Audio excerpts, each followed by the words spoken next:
if there's some parents watching or listening and they're like, wow, this is very eye-opening, I've never thought of it this way. They've always raised their kids a certain way, their kids are between… So this is a word that I hear very often in United States, we don't hear this in India. I was raised this way. Yeah. People say, I was raised Catholic, I was raised Jewish, I was raised Baptist, I was raised this way. See, you don't raise human beings, you only raise cattle. A human being is a possibility that needs to be nurtured, not raised in a particular way. So you are raising people in a certain way because you are already committed to something that you think is absolute. Wow. Nothing is absolute. Life is a possibility. Will you allow your children to explore that possibility, or do you want to make them like concrete blocks, that they come out in a particular shape, raised in a certain way? No, this is not the way to handle humanity. So, say these parents are hearing this and they want to nurture their children in a different way. Yes, the first thing they must do is… But they've been taught something their whole lives. They can do their prayers as they know it, but let them know that it's not absolute. They can sing their national anthem with pride, wonderful. Let them know it's not absolute. Let them also teach them 2 lines of global anthem, if not cosmic anthem, one global anthem which includes every life's well-being. Every child should sing this in every school. A global anthem? Yes, we need to make a global anthem. Yeah. I'm singing Indian anthem with great fervor and you're singing American anthem. What does it mean? Next moment we get an opportunity, we're going to pull out each other's eyeballs. Right. Yes. Yeah. Not because you're bad or I'm bad, because I'm Indian and you're American, all right? Right. So global anthem. We need a global anthem for sure. Today, technology has many ways made national boundaries meaningless, all right? People are sitting in India and working in America right now. Whole lot of people. Sitting in India and walking in America? Working in America. Working, oh yeah. Yes, they are. Yeah, they're getting paid, yeah. You pick up a phone, the Indian guy is practiced American accent and he's speaking from Bangalore. Right, right, yeah. So when national borders have become so porous, it's time to work towards that. It's not… See, tomorrow morning if you open up all the borders, there'll be disaster. Yeah. We must know these things we made at certain times for certain conveniences. It is not absolute. The lines that we have drawn on this planet are not absolute. We just made it for certain convenience. Yeah. It's time to relax it. See, one great example that's happened in the world is Europe. They fought as bitterly as they fought World War I, World War II. Did anybody think Germany and France will share open borders? Hello? In 1944, would you believe that? No. See, today they have open borders. Right.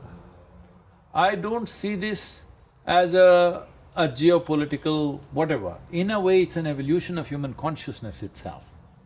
They might have done it for economic reasons, political reasons, but still there is human consciousness involved in this, because that's not easy after fighting such bitter wars when that generation is still alive. You opened your borders to each other, trusted each other, is not a small thing to do. Yeah. We need to make that happen in the world everywhere. But for this, we need a reasonable level of economic parity. Otherwise, you cannot do it. Can't do it. One of the things I feel very grateful for in my childhood, my father, we didn't have a lot of money growing up to travel to other places outside of Ohio, but I had 7 exchange students from around the world live with us for 6 months at a time, from Brazil and Japan and Germany and France and Philippines. Nobody came from India. No one from India. See, otherwise they would have taken you back. Yes, exactly. But I felt very fortunate as a 5-year-old until I was about 12, having these cultures That is a very come wonderful thing to do. and learn the language, learn the food, learn about their beliefs. See, when you live just in a limited atmosphere, you don't know how horribly prejudiced you become. You never realize that. You think you're doing fine. Right. You become horribly prejudiced. I'm sure even Adolf Hitler is thinking he's fine. He thinks he's fine. That's why he's doing what he's doing. Yeah. Right. I'm saying the extreme example. Right. Even he thinks he's doing fine. Right. Only the wrong thing he did was he lost the war. If he had won the war, whole world would have said what he's done is fine. Right. Please know that. It's a horrific thing. Do you think someone who's doing that feels a sense of guilt? No, no. Like when they're taking another life No. and they're seeing someone in pain? See, every nation is taking somebody else's life, isn't it? Every nation? Yes, every nation is, isn't it? But I mean an individual, one person. See, nation means it's individuals who act on the ground, right? Yeah. It's an American pilot who drops the bomb, it's an American sniper who pulls the trigger, all right? But he believes he is doing it for the country, Right. so he won't feel any guilt. Even the terrorist, who is right now, which we think is absolutely unreasonable and insane, that guy thinks he's doing the right thing, he's doing God's work, not a simple thing. He feels great pride in what he's doing. So this is why I'm saying it's a limited identity. It is not that somebody is bad, somebody is good. The moment you have limited identity, you are a crime. It's just that whether your crime is recognized in the law as a crime or not is a subjective thing. But you are a crime. Right now I sit here, my identity is with myself. I'm interested in the well-being of this, I don't care a damn what happens to this. So this is a crime. I may not shoot you with a gun, but I'm committing a crime because I don't care what happens to you. The moment in some way you forsake your humanity, I don't care, means I have forsaken my humanity. It is a crime. Will I cause enormous damage or small damage simply depends on how competent I am. So competency becomes a curse. The more competent you are, the more you can hurt and Yes. harm. Your intelligence and competence instead of being a solution becomes a problem. Isn't that what is happening in the world today? So where does karma fit in around people that are acting to harm or to not support someone else's well-being or the things around them? How does karma fit See, in? all your identity is only from your memory, isn't it? How are you an American? You remember that you were born in America. Yes. Suppose I erase your memory, are you American? Suppose what? Say I that. erase your memory. Am I an American? Yeah. I don't know. No. So how does your family identity come? How does your racial identity come? Everything is by memory, isn't it? Yeah. Now karma means this accumulated massive amount of memory. Now, will you stand above that? This is the stage for our life. This karmic background is like a platform. If you create enough surface tension in this, you can stand on it and do your fresh act today. But if your feet sink into it like quicksands, then you are just a victim of your memory. Right now, the person that you think is a racist is a victim of his memory. Right. The person that you think is a terrorist is a victim of his memory. The person who is a suicide bomber is a victim of his memory because he remembers what has been taught to him, all right? If he loses his memory, he's a fine guy. Right. right. Yes. So right now you don't have to lose your memory. Where is your memory? Your memory is in your body and what you call as your mind, which is all one, all Yes. right? This is hardware, that is software.